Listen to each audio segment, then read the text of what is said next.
Percayakah Anda kalau ada sebuah negara yang tidak tergantung pada dolar, maka inflasi negara itu akan kecil atau terkendali, bahkan bisa tidak ada? Sebuah pemikiran yang banyak ekonom tidak peduli, yaitu adanya hidden cost yang diakibatkan ketergantungan pada dolar. Mentang-mentang dolar menguasai lebih dari 70% transaksi dunia, juga karena banyak akademisi yang menjadi pejabat telah jadi korban propaganda pemerintah Amerika yang memang jago dan pintar memanipulasi. Banyak otak pejabat yang sudah teracuni pemahaman fake knowledge atau ilmu yang salah, yang menjadikan ilmu barat tadi ibarat agama yang tidak pernah salah. Bukan hanya kebijakan bernegara Amerika kepada negara luar yang kuat, namun secara holistik, secara keseluruhan, mulai dari Departemen Pertahanan, Departemen Keuangan, sampai akademisi di kampus didesain untuk memanipulasi orang pintar di banyak negara akan pentingnya dolar, akan pentingnya Amerika, dan tidak boleh printing money. Itulah soft power Amerika dalam currency, digabungkan dengan hard power, kekuatan menekan pakai militer dan premanisme, misalnya memelihara teroris, sampai bisa mengubah doktrin Islam dipakai untuk membuat sesama Islam perang yang menjadi senjata tekan Amerika ke banyak negara. Sehingga kalau orang yang ber-IQ 78 disuruh mikir dan dibuka informasi beginian, disangka kita halu, disangka kita ngayal. Padahal IQ 78 memang nggak bisa mikir dikit aja, nggak bisa. Mikir bahwa kalau mau belok kanan, sen geser ke kanan supaya lampu kanan nyala kelap-kelip agar bisa mengerti. Ya enggak lah. Sulit IQ 78 percaya bahwa dolar itu nggak penting. Dolar itu manipulatif. Bahkan menteri dan akademisi sudah sakau, sudah mabok dolar. Tergila-gila sama dolar. Sama seperti para orang yang bertampang Timur Tengah pakai sorban, ngaku keturunan Nabi, pakai bahasa Arab, pakai tradisi Arab, jalan digiring kayak petinju keluar ring mau tanding. Dipuja, dibuatkan drama,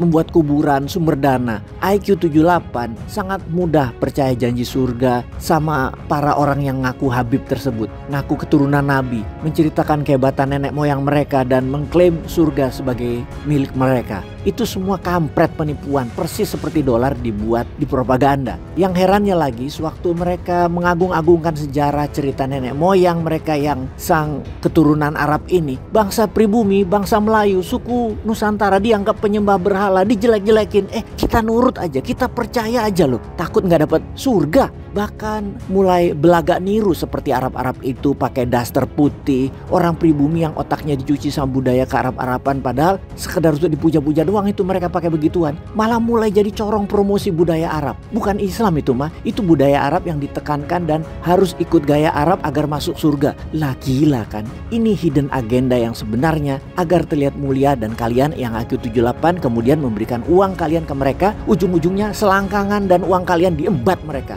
Jadi kembali ke topik, setelah misu-misu budaya manipulatif tadi yang dibawa oknum yang mengatasnamakan agama, apa hidden cost dolar yang tidak diungkap atau jangan-jangan akademisi juga nggak tahu, yaitu dolar pengekspor inflasi. Bagaimana maksudnya Amerika mengekspor atau mengirim inflasi ke seluruh dunia? Yaitu dengan uang dolar yang dicetak dipinjemi ke seluruh dunia, terutama negara yang tidak bisa mengelola neraca perdagangannya yang selalu defisit, seperti negara mana ya? Dan juga negara yang tidak bisa membuat uang dari usaha produktif sehingga defisit dan impor. Dan pastinya nggak berani printing money karena sudah didoktrin akan inflasi, maka lebih baik pinjam dolar. Pada dolar Amerika berbasis printing money dari angin, kosongan juga. Selain dari meminjamkan dolar Amerika, juga belanja ke negara-negara tersebut, Amerika membawa pulang tembaga, minyak bumi, gas alam, emas dari negara seperti Konoha. Dan juga beli barang yang rakyat Amerika butuhkan. Amerika dapat barang, negara lain itu dapat secuil kertas. Lalu apa yang terjadi kemudian setelah 30-40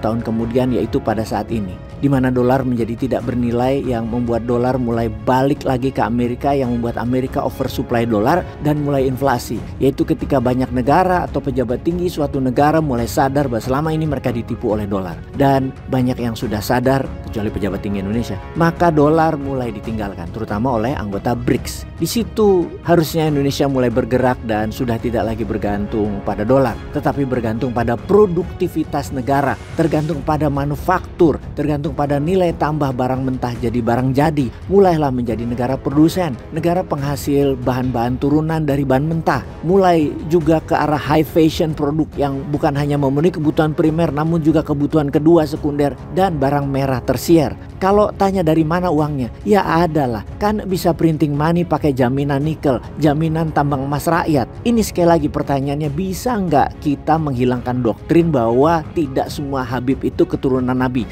Salah, menghilangkan doktrin bahwa print money itu menimbulkan inflasi, lebih aman pinjam dolar, hilang dari kepala pejabat tinggi. Bisa nggak itu hilang?